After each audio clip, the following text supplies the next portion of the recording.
नमस्कार दोस्तों, स्वागत है आपका हमारे इस YouTube चैनल सनातन सूर्यलोक में। दोस्तों, आज का वीडियो काफी खास होने वाला है क्योंकि इस वीडियो में बताया गया है कि वह कौन सी स्त्री है जिसका घर में आना साक्षात माता लक्ष्मी का आगमन प्रतीत होता है। दोस्तों, इस एक स्त्री के घर में आ जाने पर स्वयं माता लक्ष्मी उसके घर में वास करती है। मित्रों, आपने गौर किया होगा तो जब किसी व्यक्ति की शादी होती है तो शादी से पहले वह व्यक्ति अमीर होता है, परंतु घर में वधू के आने के बाद उसके घर में गरीबी आती है।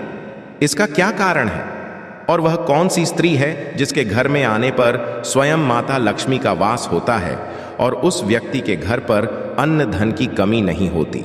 और वह कौन सी स्त्री है जिसके घर में आने के बाद अमीर से अमीर आदमी भी कंगाल हो जाता है? यह वीडियो सभी अत्यंत महत्वपूर्ण है, तो इसे विवाहित लोग पूरा अंत तक अवश्य देखें। जिनके घर में क्लेश है, घर में पैसा नहीं टिकता है, तो स्वयं माता लक्ष्मी द्वारा बताई गई बातों को ध्यान से सुनिए। एक बार की बात है, देवर्षि नारद जी माता लक्ष्मी जी के पास आते हैं और कहते हैं, हे माता, आपके पास मुझे मेरे प्रश्न की एक मनसा खींच लाई है। मेरे मन में 2 प्रश्न उमड़ रहे हैं। तब माता लक्ष्मी कहती हैं कि हे देवर्षि नारद, कहिए आपके वह 2 प्रश्न कौन से हैं? मैं आपके उन दोनों प्रश्नों के उत्तर आपको अवश्य दूंगी।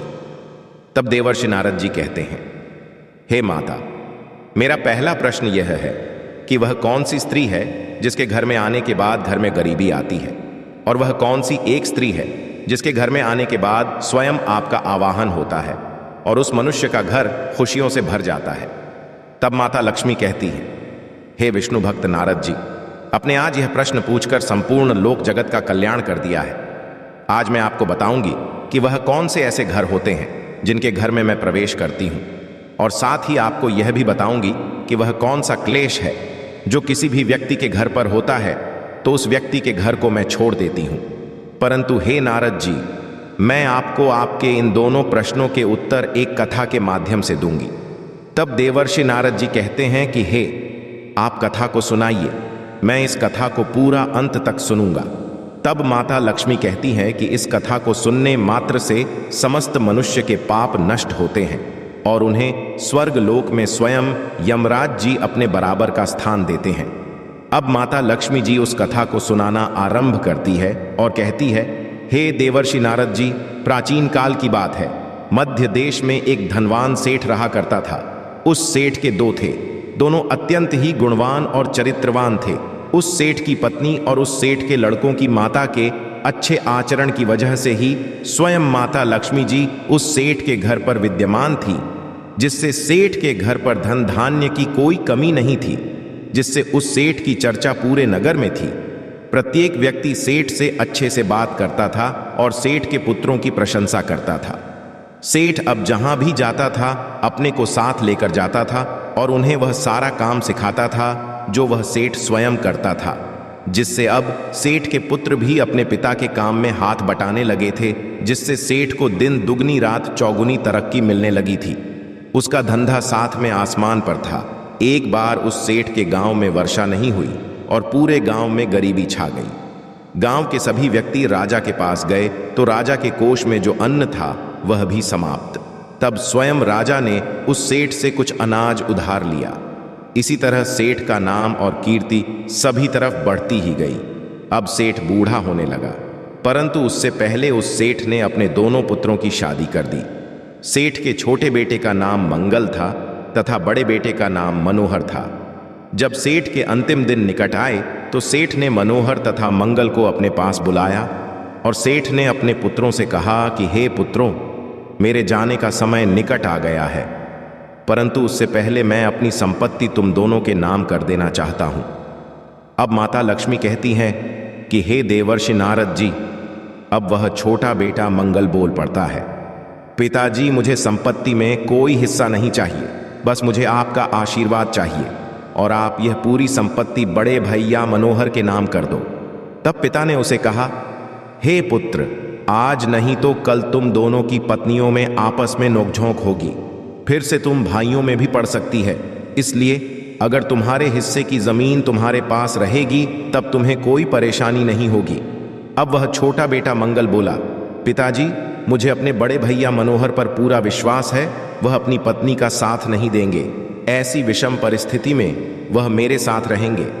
अपने छोटे पुत्र का उदार हृदय देखकर उस बूढ़े सेठ का दिल भर आया। वह अपने मन में सोचने लगा कि सच में मेरा छोटा पुत्र अत्यंत सरल स्वभाव का है और सबसे बात करता है। मैंने अभी तक जितने भी लोगों से अपने पुत्रों की प्रशंसा सुनी है, उनमें से सबसे ज्यादा मेरे सबसे छोटे पुत्र की ही प्रशंसा की गई थी। अब सेठ ने अपनी पूरी संपत्ति मोहन के बड़े भाई मनोहर के नाम कर दी। कुछ ही दिनों बाद सेठ का स्वर्गवास हो गया, जिससे उनके घर पर सभी के चेहरों पर मायूसी छा गई। अब माता लक्ष्मी कहती हैं कि हे देवर्षि नारद जी, परंतु अभी तो यह सिर्फ शुरुआत थी। अब उस सेठ की के बाद मंगल और मनोहर की माता का भी अब स्वास्थ्य ठीक नहीं रहता था। 6 महीने बाद उनका भी निधन हो गया, जिससे मनोहर तथा मंगल बहुत दुखी हुए। इसी तरह दोनों भाई अब अपने पिता के व्यवसाय को संभालने लगे तथा उन दोनों की पत्नियां घर में रहकर घर का काम संभालती थीं। इसी तरह अब उन दोनों का जीवन व्यतीत होने लगा। परंतु कुछ दिनों बाद मनोहर को व्यवसाय में घाटा होने लगा, तो मनोहर को लगा कि उसका छोटा भाई मंगल उसके साथ व्यवसाय में चालाकी कर रहा है और इसी वजह से उसे व्यवसाय में नुकसान हो रहा है। एक दिन मनोहर ने घर जाकर उसके छोटे भाई मंगल से यह बात कह दी, परंतु अपने भाई के ऐसा कहने पर मंगल ने भाई की बात का बिल्कुल भी बुरा नहीं माना। पिता के गुजर जाने के बाद मंगल अपने बड़े भाई को ही पिता की तरह सम्मान देता था। धीरे धीरे मनोहर की पत्नी भी अब मंगल की पत्नी से लड़ने लगी और सारी वसीयत मनोहर के नाम होने की धमकी देने लगी। एक दिन जब मंगल की पत्नी को मनोहर की पत्नी द्वारा बहुत परेशान किया गया, तब उसने आकर अपने पति मंगल से कहा कि हे प्रीतम, आपने अपने पिताजी की बात को ना मानकर सच में बहुत बड़ी भूल कर दी है। आज आपके बड़े भाई की पत्नी मुझे इस संपत्ति का लोभ दिखाती है, परंतु हे प्रीतम, मुझे यह सब कुछ नहीं चाहिए। मुझे बस आपका साथ चाहिए और रहने के लिए एक छोटा सा घर चाहिए, जिसमें मैं पूजा अर्चना करके शास्त्रों के अनुसार सारा काम कर सकूं। मंगल की पत्नी ने जब अपनी भाभी के लिए ऐसे शब्द सुने तो मंगल को उस पर विश्वास नहीं हुआ और मंगल ने अपनी पत्नी की बात को हंसी में टाल दिया और कहा कि हे प्रिय, वह हमारी भाभी जी है, उनका तो हक ही है ऐसे मजाक करने का। ऐसी ही बातों में मंगल की पत्नी भी आ गई और उसने भी सोचा कि शायद हो सकता है ऐसा ही हो। अब धीरे धीरे मनोहर के व्यवसाय में अब और भी ज्यादा नुकसान होने लगा। एक दिन मनोहर गुस्से में आकर अपने भाई से बोला, यह सारी वसीयत मेरे नाम है और तुम ऐसे इस वसीयत को बर्बाद नहीं कर सकते। मैं जो भी व्यवसाय करता हूं उसके बारे में सब कुछ तुम्हें पता होता है। मैं पैसा कहां पर रखता हूं, जमीन के कागजात कहां रखता हूं, वह सब सिर्फ तुम्हें ही पता होते हैं। तुम्हारे अलावा किसी को नहीं पता होते और पिता से भी ज्यादा हम दोनों काम करते हैं, परंतु फिर भी व्यवसाय में घाटा हो रहा है। अवश्य ही तुम पैसों की हेर फेर करते हो, इसी वजह से व्यवसाय में घाटा हो रहा है।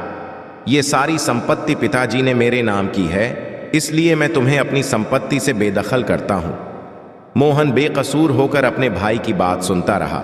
उसे अपने भाई पर जो भरोसा था वह सब कुछ 2 मिनट में चकनाचूर हो गया। मनोहर का हृदय बाहर आया। अब उसे लगा कि उसकी पत्नी सच कहती थी।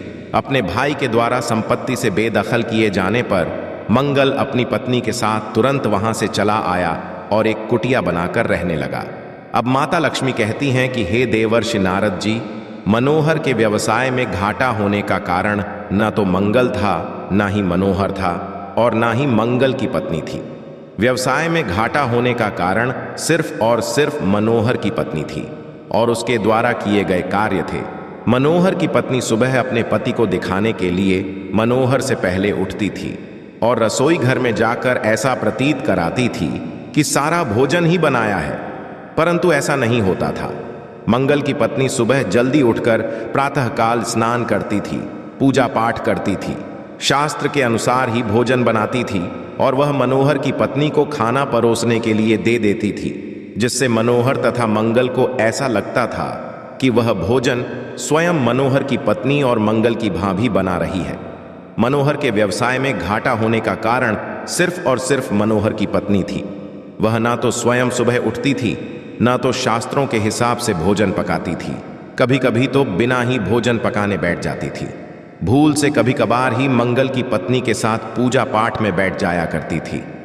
अब माता लक्ष्मी कहती हैं, हे देववर्षि नारद जी, इस प्रकार के आचरण से मैं स्वयं रुष्ट हो गई और मैं उस सेठ के घर से प्रस्थान कर गई। जब तक सेठ की पत्नी थी तब तक तो ठीक था। सेठ की पत्नी के जाने के बाद उनके घर की व्यवस्था ही बदल गई, क्योंकि घर के जो महान कार्य होते हैं वह घर के सबसे बड़े सज्जन पुरुष या औरतों के द्वारा ही कराए जाते हैं। मनोहर की पत्नी मनोहर की मां के मरने के बाद सबसे बड़ी थी, इसलिए घर के सारे शुभ काम वही करती थी। उस औरत के गंदे आचरण की वजह से ही माता लक्ष्मी उसके घर से रुष्ट होकर चली गई थी। यही कारण था कि मनोहर को व्यवसाय में घाटा होने लगा था। अब मनोहर की पत्नी के गंदे आचरणों की वजह से ही घर में क्लेश हुआ और भाई भाई में झगड़ा हुआ। इतना ही नहीं को घर से भी निकाल दिया गया। अब भी मनोहर की पत्नी की आदतों में कोई सुधार नहीं आया और इस वजह से मनोहर और उसकी पत्नी अब एकदम कंगाल हो गए। उनके पास खाने तक के पैसे नहीं बचे। अब माता लक्ष्मी कहती हैं कि हे देवर्षि नारद जी, इधर अब मंगल एक कुटिया में अपनी पत्नी के साथ रहता था। मंगल की पत्नी अत्यंत चरित्रवान गुणवान स्त्री थी। वह नित्य प्रातःकाल उठकर स्नान करती थी और शास्त्रों के अनुसार ही भोजन करती थी, अपने पति की करती थी। अब माता लक्ष्मी कहती है कि हे देवर्षि नारद जी, जिससे मैं अत्यंत प्रसन्न हुई और स्वयं उसके घर पर वास करने लगी। एक दिन मंगल की कुटिया में मंगल से मिलने के लिए मंगल के पिता का एक मित्र आता है। वह शरीर से बूढ़ा दिखाई पड़ता था। मंगल की कुटिया के अंदर आने पर मंगल ने उसका यथाशक्ति से सत्कार किया और बोला कि हे अतिथि देवता, आज आप इस गरीब दुखिया की कुटिया में किस लिए आए हैं? तब मंगल के पिता मित्र ने कहा, हे पुत्र, मैंने सुना है कि तुम्हें तुम्हारे भाई ने अपने ही पिता की संपत्ति से वंचित कर दिया है और मेरी भी कोई औलाद नहीं है, इसीलिए मैं अपनी पूरी संपत्ति तुम्हारे नाम करना चाहता हूं। उस आदमी के ऐसा कहने पर मंगल ने उसे बहुत मना किया, परंतु वह सज्जन पुरुष नहीं माने और उन्होंने मंगल को उसके पिता का वास्ता देकर किसी तरह मना लिया और अपने साथ लेकर अपने घर गया और अपनी सारी संपत्ति मंगल के नाम कर दी। अब मंगल और पत्नी दोनों बड़े ही सुखपूर्वक से अपना जीवन व्यतीत करने लगे और इधर मनोहर अपनी पत्नी के गंदे आचरण की वजह से डर डर की ठोकरें खाने लगा। अब माता लक्ष्मी कहती हैं कि हे देववर्षि नारद जी, अब तो आपको आपके प्रश्न का उत्तर मिल ही गया होगा कि वह कौन सी स्त्री है जिसके घर में आने के बाद घर में गरीबी आती है, और वह कौन सी स्त्री है जिसके घर में आने के बाद उस घर में स्वयं मेरा वास होता है। अब देवर्षि नारद जी हैं, हे माता, अभी भी मुझे समझ में नहीं आया कि वह कौन सी स्त्री होती है जिनके आने पर घर में गरीबी आती है, और वह कौन सी स्त्री है जिसके घर में आने के बाद स्वयं आपका वास होता है। अब माता लक्ष्मी कहती है कि हे देवर्षि नारद जी, ठीक है, मैं तुम्हें तुम्हारे प्रश्न का उत्तर समझा देती हूं।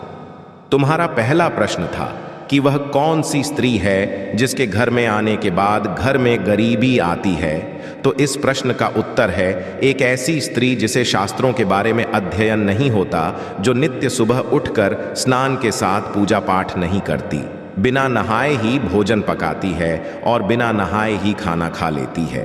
तो इस स्त्री के घर में आने के बाद उस घर में गरीबी आती है।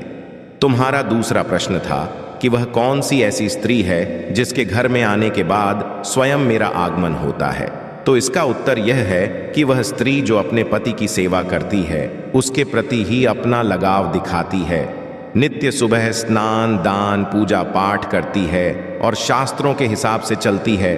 उस स्त्री के घर में आने के बाद मैं उस घर में स्वयं वास करने के लिए जाती हूँ। साथ ही जो स्त्री अपने पति से झूठ बोलती है और उसका कहना नहीं मानती, उसके ही घर पर क्लेश होता है। अब माता लक्ष्मी कहती है कि हे देवर्षि नारद जी, अब तो आपको सब कुछ समझ में ही आ गया होगा। अब देवर्षि नारद जी कहते हैं, हे माता, मैं यह कथा सुनकर धन्य हो गया। अब मैं इस कथा को पूर्ण विश्व जगत में विख्यात करूंगा। मित्रों, अगर आपके घर में किसी की शादी होती है और वधू के आने के बाद घर में ऐसे ही क्लेश उत्पन्न होने लगे तो समझ लेना कि उस वधू को शास्त्रों के बारे में अध्ययन नहीं है। उसे शास्त्रों का अध्ययन अवश्य करना चाहिए और शास्त्रों के हिसाब से उसे रखना चाहिए, जिससे माता लक्ष्मी स्वयं उस घर में प्रवेश करेंगी और माता लक्ष्मी की कृपा से प्रत्येक मनुष्य धन्य हो जाता है। आशा है कि आज की इस प्रस्तुति में बताई गई जानकारी आपको अच्छे से समझ आ गई होगी। वीडियो अच्छा लगा हो तो एक लाइक अवश्य कर दें और अपने दोस्तों को भी वीडियो शेयर करें। धन्यवाद वीडियो के अंत तक बने रहने के लिए।